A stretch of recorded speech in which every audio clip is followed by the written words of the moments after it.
morning, afternoon, or midnight wherever you are.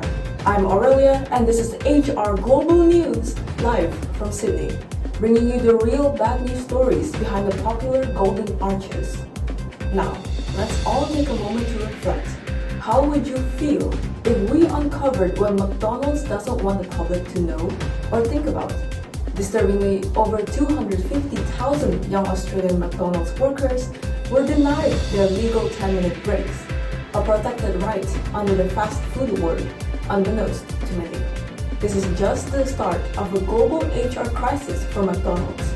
So today, we will take you on a journey across borders, from exploited workers in Sydney, Australia, to broken training promises in Jakarta, Indonesia, and finally, toxic shift cultures in Tokyo, Japan. What really happens when the world's favorite fast food chain forgets to care for the very people serving it? Buckle up, board members. This isn't just bad news, it's a global HR mayhem. Our report begins in Sydney, Australia.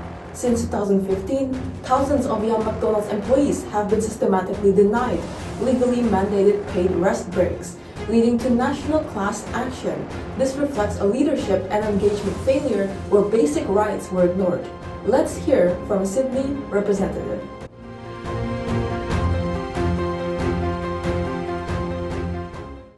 Hey, I'm Sarah Hopkins. I'm a second-year student in UTS working at Macca's part-time.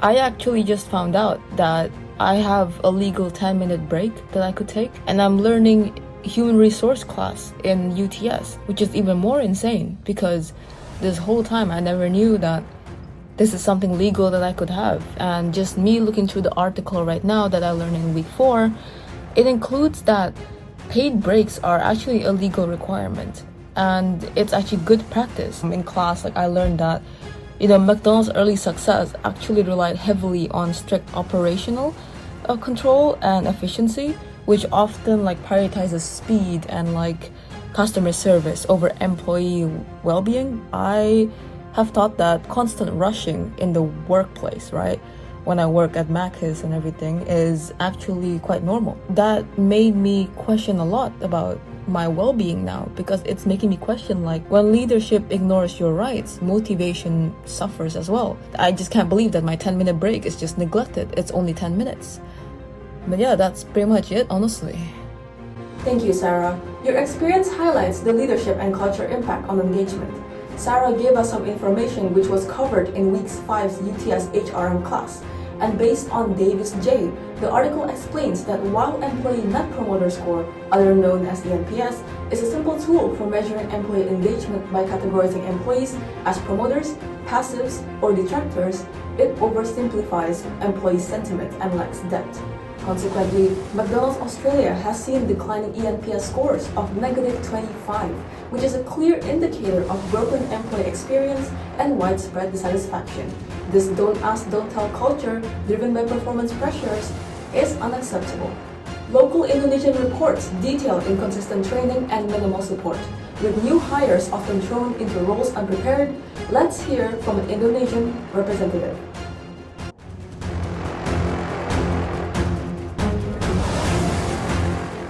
Halo, nama saya Dita Gunawan. I'm a student at Universitas Indonesia, working part-time in McDonald's dari 2022. We were promised structured training, but most of us received minimal guidance. Nggak ada pendampingan, dan bahkan manajer pun nggak ada jawaban, making me question if McDonald's investment in employees is really there, or are they just filling up roles. Jadi teman saya bilang mereka belajar tentang pelatihan dan pengembangan di HRM in week 9. She said the article explained the relationship between employees' training experiences dan their attitudes towards training and job proficiency. The research found that positive training experiences are significantly associated with favorable attitudes toward training and higher self-assessed job proficiency. Jujur, Abis dia bilang gitu, it makes me feel even more demotivated to work at McDonald's because it seems like they might not commit to their employees. Thank you, Dita. Your story reveals significant learning and development failures in McDonald's Indonesia. High turnover and low job satisfaction are reported due to inconsistent training and lack of mentorship, highlighting a failure to transform tacit knowledge through effective and onboarding mentoring. From Jakarta's struggles with broken training promises, we shift our focus now northeast to Tokyo, where the issue isn't onboarding but a very culture employees must endure. McDonald's shift culture in Tokyo, Japan has become dangerously toxic. A 2009 study by Weathers and North uncovers how Japanese corporations like McDonald's has been scrutinized for exploiting unpaid overtime, leading to serious health repercussions for workers. Employees report discouragement from taking sick days and speaking up about burnout. We now hear from a Tokyo representative.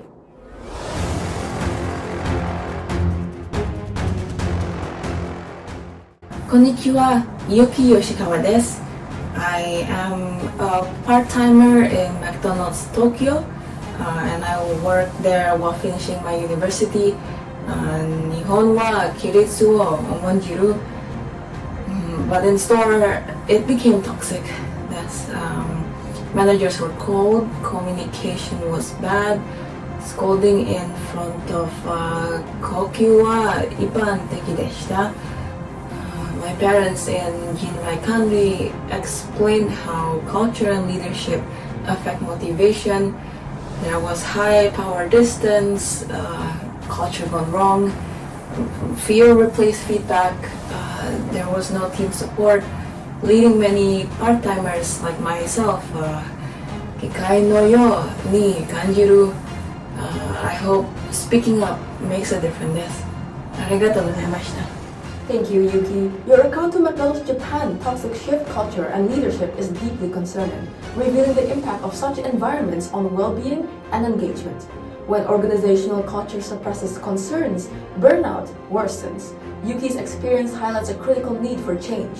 This lack of care contradicts any stated strong purpose beyond profit, as we discuss in Week 9's article, which states that effectively applying both content and process motivation theories is crucial for enhancing employee satisfaction and organizational success, while neglecting motivation can lead to detrimental outcomes like burnout and high turnover. What does it say when a company neglects its young, ambitious workers, from ignored rights in Australia to broken training promises in Indonesia and burnout in Japan? McDonald's faces a cycle of poor HR practices harming both workers and reputation. Ray Kroc, the man who turned McDonald's into a global empire, once said, "Look after the customer and the business will care for itself." Now you might ask, what about the employees? But looking at what's happening in stores across the world, one has to wonder, would Ray Kroc have accepted a culture where teenagers are denied legal breaks, where new recruits are left untrained, and where burnout is normalized? McDonald's must implement a globally standardized and locally adapted HR framework, prioritizing employee rights, comprehensive training, and positive culture, directly overseen by corporate leadership and measured through consistent employee feedback like ENPS. Maybe it's truly time we ask, has the pursuit of profit come at the cost of people?